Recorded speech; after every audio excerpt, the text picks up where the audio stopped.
E chegou a hora da retrospectiva de 2013.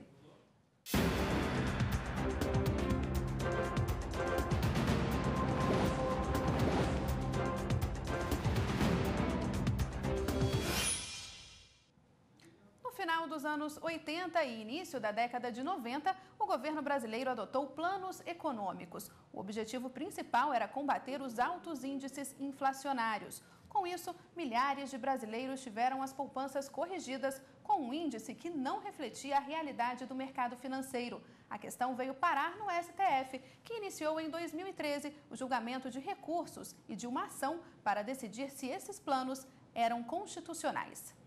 27 de novembro de 2013, na data, o plenário do STF lotou para acompanhar o julgamento de 4 recursos extraordinários e de uma arguição de descumprimento de preceito fundamental. A relatoria de 2 recursos ficou a cargo do ministro Gilmar Mendes, os outros 2 do ministro Dias Toffoli e a ação de arguição do ministro Ricardo Lewandowski. Em análise, o direito de correção monetária de depósitos em caderneta de poupança relativa aos expurgos de inflação decorrentes dos planos econômicos de 80 e 90, os chamados Cruzado, Bresser, Verão e Collor 1 e 2. O ministro Marco Aurélio foi o primeiro a se pronunciar. Ele argumentou que, diante da complexidade dos temas, o julgamento dos processos deveria ficar para o início de 2014.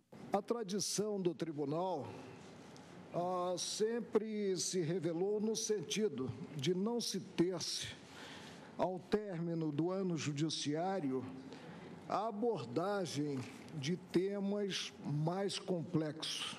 Já o ministro Celso de Mello afirmou que a Corte estava pronta para analisar o tema e defendeu o julgamento imediato.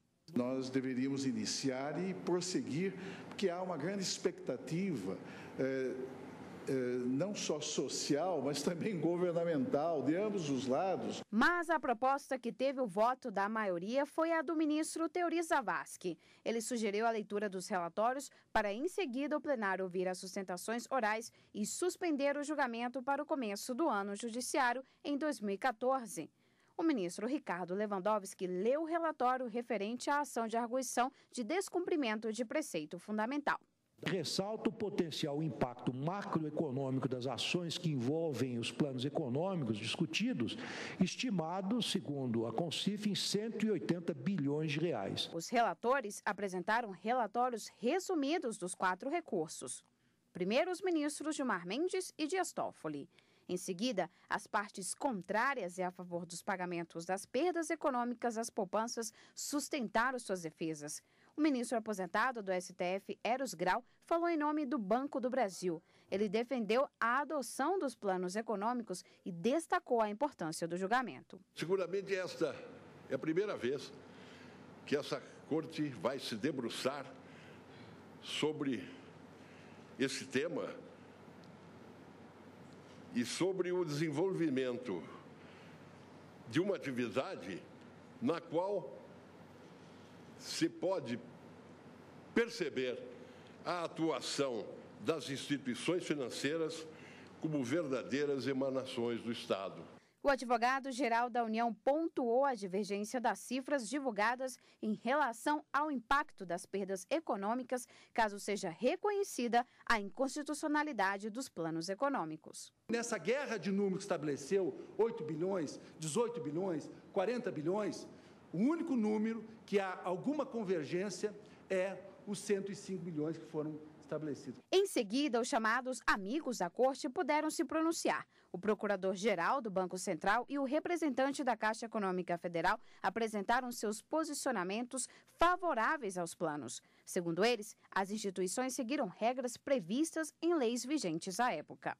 Não me dou conta de que jamais tenha havido sequer leve dúvida sobre a constitucionalidade de dispositivos do Código de Defesa do Consumidor e do Código Civil que consagram a natureza rebus sic stantibus do equilíbrio contratual. Às vezes diferente do que se anuncia, do que se coloca, no nosso entender, não estará se fazendo justiça social no caso de deferimento dos pedidos. Em defesa dos poupadores, falaram representantes do Conselho Federal da Ordem dos Advogados do Brasil, do Instituto Brasileiro de Defesa do Consumidor, da Associação Paranaense de Defesa do Consumidor e da Associação Civil SOS Consumidores. O banco ele tem o bônus da atividade financeira e o bônus envolve sim o risco, não o risco sistêmico, mas toda atividade econômica é sujeita a risco.